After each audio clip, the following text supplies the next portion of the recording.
Thank you, Sposi. Thank you, chairpersons. And dear friends, I will be speaking on minimally invasive strabismus surgery.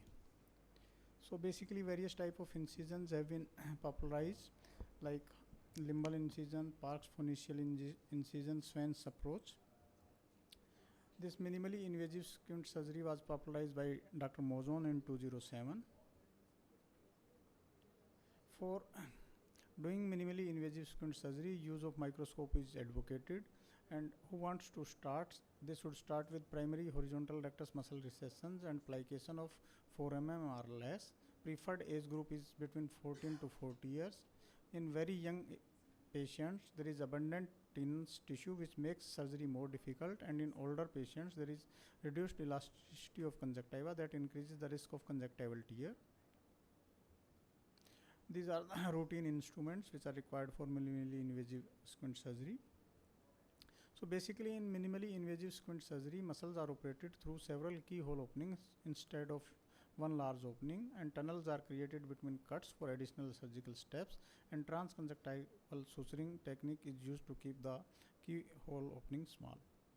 So basically, we have done a study from 2013 to 2015, and patients were divided into two groups. One was minimally invasive squint surgery and others was conventional squint surgery. And outcome measures in this study were conjunctival redness and swelling, which was graded into 0, 1, 2, 3 as absent, mild, moderate, severe respectively, and eyelid swelling. So basically, for doing this, we have to make 4 points which are marked on the conjunctiva, 2 at the upper and lower end of the rectus muscle insertion and 2 at the posterior limit of planned paramuscular conjunctival incision. 2 small radial cuts are made, one along the superior and other along the inferior muscle margin.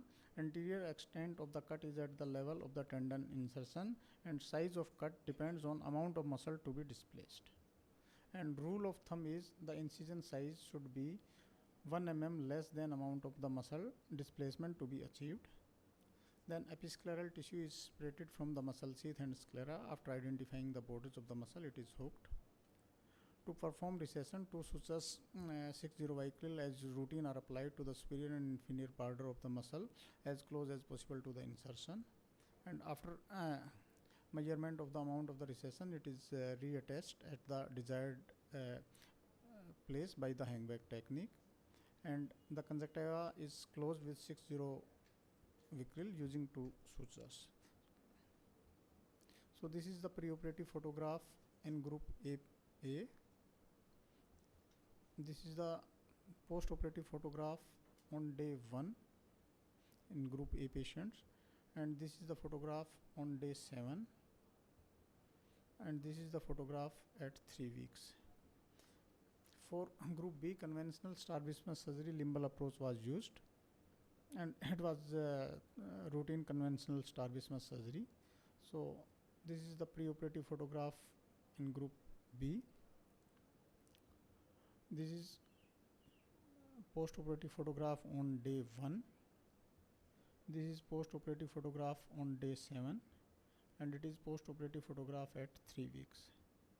So postoperatively, we have to assess the eyelid swelling, that is scored 0 to 3, absent, mild, moderate and severe, conjunctival redness 0 to 3 in the category of absent, mild, moderate and severe, and chemosis also scored mild, moderate and severe.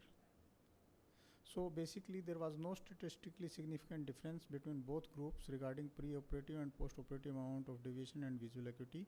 However, there was statistically significant difference in severity of redness in both groups at different point of times. Conjunctival redness was almost absent by 3 weeks in group A, while mild to moderate redness was present in group B. Statistical difference was seen in swelling, and we found the difference in our primary outcome was in eyelid swelling and conjunctival redness on day 1, 7 and 3 weeks as well. However, after 3 weeks, both groups have similar outcome. So at 3 weeks post surgery, I look normal or nearly normal in primary gaze position, and basically conjunctival opening is situated at reasonable distance from the cornea, and it decreases the incidence of corneal Dellen formation. There is avoidance of tenons of the prolapse of the tenons, and it is minimizes the postoperative discomfort.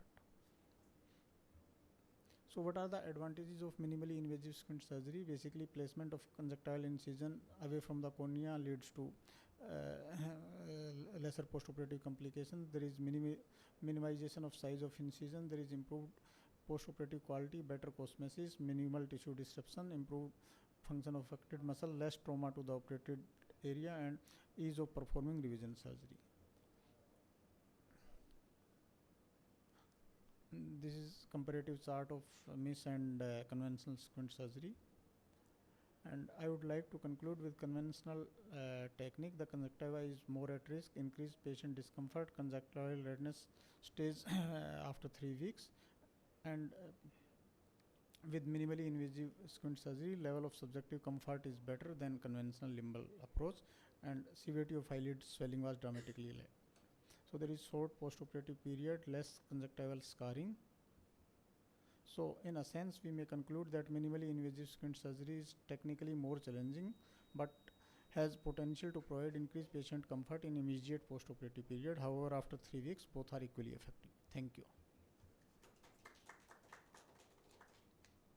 Would you recommend doing this minimally invasive surgery in all the patients or some subset of patients? No, ma'am, I already told 14 to 40 years.